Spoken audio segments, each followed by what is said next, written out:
Tes. Bismillahirrahmanirrahim. Assalamualaikum warahmatullahi wabarakatuh.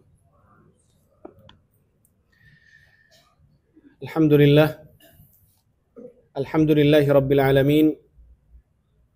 Wabihi nasta'inu ala umurid dunya waddin. Wassalatu wassalamu ala khairil anbiya'i wal mursalin. Nabiyyina Muhammadin wa ala alihi wa sahbihi ajma'in. Wa man sara ala nahjihi ila yaumiddin, amma ba'd. Jamaah sekalian, Bapak Ibu yang dimuliakan oleh Allah Subhanahu wa taala. Tadi sebelum sholat dipersilahkan untuk maju ke depan menjadi imam, dan saya tetap mempersilahkan mungkin imam ratib ya. Mengapa demikian? Karena seorang tamu siapapun dia, ya, setinggi apapun yang dia punya, jangankan saya, Syekh Sudes saja, kalau bertamu ke salah satu masjid yang tidak ditunjuk di situ untuk menjadi imam, maka dia tidak berhak untuk menjadi imam kecuali jika dipersilahkan. Ya, jadi jangankan makmum yang diajari tata cara sholat oleh Nabi Shallallahu Alaihi Wasallam, imam pun juga diajari bagaimana menjadi imam yang baik, dan di situ ada pelajarannya yang kita kenal dengan fikih seorang imam. Kata Nabi Shallallahu Alaihi Wasallam, la yusalliyanna ahadukum fi sultani akhi. Jangan sekali-kali. Di sini larangannya tegas ya jamaah ya. Jangan sekali-kali, berbeda dengan jangan saja. Tapi kalau jangan sekali-kali salah seorang di antara kalian ya maju menjadi imam di tempatnya orang lain. Wallahu alam, kecuali jika dipersilahkan. Terima kasih banyak. Baik. Jamaah sekalian, Bapak Ibu yang dimuliakan oleh Allah Subhanahu wa taala. Kita bersyukur kepada Allah Subhanahu wa taala atas sebuah nikmat, atas semua nikmat yang Allah Azza wa Jalla curahkan kepada kita. Dan nikmat Allah itu baik sekali ya. Nikmat hidayah di atas Islam, nikmat hidayah di atas iman, kesehatan, kekuatan, nikmat waktu luang dan seterusnya. Dan di antara nikmat Allah yang paling besar adalah taufik dari Allah.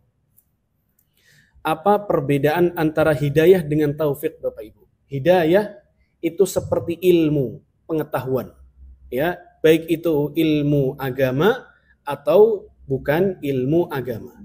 Adapun taufik adalah seseorang yang dimudahkan oleh Allah Subhanahu wa taala untuk mengamalkan ilmu yang dia ketahui. Dan kita tahu bahwasannya di antara kewajiban yang Allah Subhanahu wa taala wajibkan kepada kita semua adalah salat 5 waktu. Dan Allah Subhanahu wa taala menggerakkan hati kita, kemudian kita melangkahkan kaki ini menuju masjidnya Allah, dan ini merupakan ya nikmat yang besar yang Allah Subhanahu wa taala berikan kepada kita semua. Dan tidaklah kita kumpul di sini dan judulnya adalah kultum ya, Bapak Ibu ya. Judulnya apa? Kultum. Yang salah satu kepanjangannya adalah kuliah terserah antum. Antum itu apa artinya, Pak? Antum itu artinya bukan kamu tapi kalian. Akan tetapi dahulu orang-orang terdahulu, orang-orang saleh, orang-orang salafun saleh terdahulu, mereka membahasakan Anda atau kamu dengan kata antum dalam rangka menghormati lawan bicara. Dan ini hanya wallahu a'lam bishawab, mungkin hanya dianut oleh orang-orang Indonesia. Artinya yang melanjutkan ya kebiasaan yang baik ini diantaranya orang-orang Indonesia. Ya, Masya Allah, karena akhlak budi pekerti yang mungkin sudah diwariskan oleh ya orang tua dan nenek moyang kita. Semoga Allah Subhanahu wa taala memberatkan timbangan kita kelak di akhirat dikarenakan akhlak yang mulia. Allahumma amin. Baik. Bapak Ibu jamaah sekalian yang dimuliakan oleh Allah Subhanahu wa taala. Kita tahu bahwasannya di dunia ini tidak semuanya orang itu mengambil bidang agama. Dan tidak pula menjadi kewajiban orang itu jadi ustadz. Tidak ada tidak ada kewajiban. Ya. Dan tidak ada larangannya juga.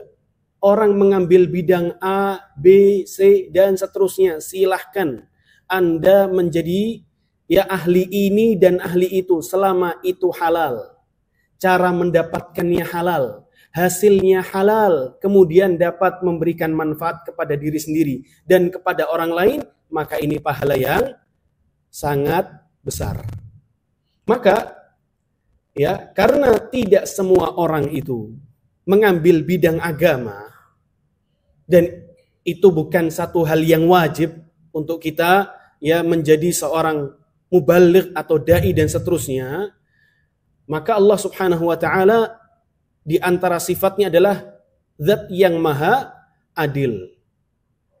Apa maksudnya? Maksudnya adalah bahwasannya pahala itu tidak hanya diperuntukkan bagi orang-orang yang bidangnya agama. Apapun bidangnya. Selama itu tidak didapatkan dengan cara yang haram dan dapat memberikan manfaat kepada diri sendiri, keluarga dan orang lain, maka ini disahkan, dibenarkan, bahkan mendapatkan pahala dari Allah Subhanahu wa taala. Makanya Allah Subhanahu wa taala zat yang maha adil, memberikan atau membuka pintu-pintu kebaikan jamaah bagi setiap hal, bagi semua hal. Selama itu dikatakan baik, maka ada pintu, ada argo pahala di situ. Apapun bentuknya. Apapun bentuknya. Jadi yang di antara contohnya adalah yang mendapatkan pahala bukan hanya yang menyampaikan, tapi juga yang mendengarkan juga mendapatkan pahala. Ya, maka Allah Subhanahu wa taala di antara sifatnya adalah berbuat adil. Makanya Allah Subhanahu wa taala di dalam Al-Qur'an tidak hanya memuji orang-orang yang bidangnya apa jamaah? Agama, sekali lagi ya. Tapi sama Allah Subhanahu wa taala dipuji siapapun dia, apapun bidangnya, selama dia tahu haknya Allah yang harus dia tunaikan. Allah Subhanahu wa taala berfirman di dalam surat An-Nur. Allah mengatakan rijalun fi buyutin, sebelumnya fi buyutin adzinallahu an turfa'a wa yuzkara fiha ismuhu yusabbihu lahu fiha bil ghuduwi wal asal. Di dalam rumah-rumah Allah ada orang-orang yang bertasbih mensucikan Allah Subhanahu wa taala baik di waktu pagi atau di waktu sore hari. Siapakah orang-orang ini Bapak Ibu sekalian? Siapakah orang-orang yang kata Allah mereka adalah orang-orang yang ingat untuk menunaikan haknya Allah Subhanahu wa taala. Kita perlu tahu Bapak Ibu bahwasannya kita ini seorang hamba. Kita ini seorang hamba. Bahasa Arabnya hamba apa, Pak? Abd ya. Makanya hamba Allah bahasa Arabnya Abdullah. Hamba, kata abdun di dalam bahasa Arab ya, sebuah kata yang memiliki dua arti. Arti di dalam bahasa Arab dan arti di dalam metodologi syariat. Arti abdun di dalam metodologi bahasa arti adalah sesuatu yang dipaksa untuk menjadi hamba. Siapapun dia yang hidup di atas muka bumi ini, maka mau tidak mau ngikuti aturan siapa, Pak? Allah Subhanahu wa taala. Kita keluar dari rumah ya, maunya selamat sampai tujuan. Tapi kalau yang di atas menghendaki sesuatu, kita bisa mengelak, Pak? Jawabannya tidak. Maka itu di antara makna abdun dalam metodologi bahasa Arab. Berbeda lagi dengan ya arti abdun dalam syariat agama. Baik. Kita seorang hamba ini, Pak. Kita dibebani beban syariat, hal-hal yang wajib diwajibkan oleh Allah Subhanahu wa taala. Dan yang wajib adalah haknya Allah yang kita wajib menunaikan. Sama halnya kalau kita kerja sama orang. Pastinya atasan kita punya peraturan, punya ketentuan-ketentuan yang itu harus dipatuhi oleh orang-orang yang selain atasan tersebut. Baik wakilnya, ya, manajernya, dan seterusnya, karyawan pegawainya, dan seterusnya. Dan kemanfaatan itu yang dilakukan oleh anak buahnya si ketua atau si kepala ini, manfaatnya kembali kepada kepala dan manfaatnya kembali kepada orang-orang yang melakukan ketentuan tersebut, kecuali Allah Subhanahu wa taala. Kebaikan yang kita lakukan dampak baiknya tidak sedikit pun kembali kepada Allah Subhanahu wa taala, karena Allah tidak membutuhkan ibadahnya kita. Justru kita yang membutuhkan ibadahnya kita untuk diri kita sendiri.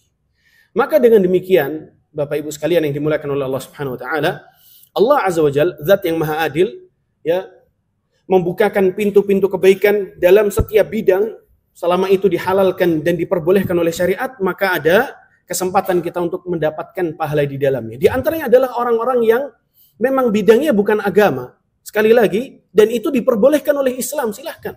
Selama dia tahu haknya Allah yang harus dia tunaikan. Allah mengatakan setelah ayat yang tadi, rijalun la tulhihim tijaratun wala bay'un an dzikrillah. Siapakah orang-orang yang tahu haknya Allah itu? Allah menyebutkan yaitu orang-orang yang mereka tidak dilalaikan oleh karena perniagaan, bisnis, usaha, dan pekerjaan mereka dari mengingat Allah, dari menunaikan zakat, mendirikan salat, dan menunaikan zakat. Allah Subhanahu wa taala memuji Bapak Ibu sekalian yang dimuliakan oleh Allah Subhanahu wa taala sekali lagi, ya. Karena kebetulan requestnya adalah berbicara tentang muamalah, Pak, ya. Berbicara tentang muamalah. Muamalah termasuk bab di dalam agama yang amat sangat luas sekali. Dan betapa pentingnya muamalah, karena makin kesini umat Islam makin jauh dari agama. Nggak mau tahu dari mana dia mendapatkan hasil rizkinya tersebut. Entah dari yang halal atau dari yang haram. Yang penting masuk kantong. Terserah. Dan ini di antara kabar yang telah dikabarkan oleh Nabi SAW 1444 tahun sebelumnya, bahwasannya Nabi SAW mengatakan la ya'tiyanna 'alan nasi zamanun la yubalil mar'u bima akhadha minal mal amin halalin au min haram. Akan datang suatu zaman, ya, suatu zaman ada umatku, bukan orang-orang di luar Islam, bukan, ya, tapi orang-orang Islam yang sudah tidak peduli lagi harta hasil, ya, rizkinya ini dari mana dia dapatkan, sudah nggak peduli lagi. Bagi dia kaidahnya sing penting kaya, bukan yang penting berkah.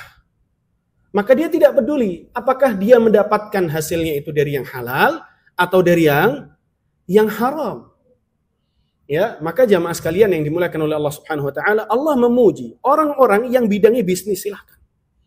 Orang-orang yang bidangnya seperti ini, kantor PLN, alhamdulillah, silahkan.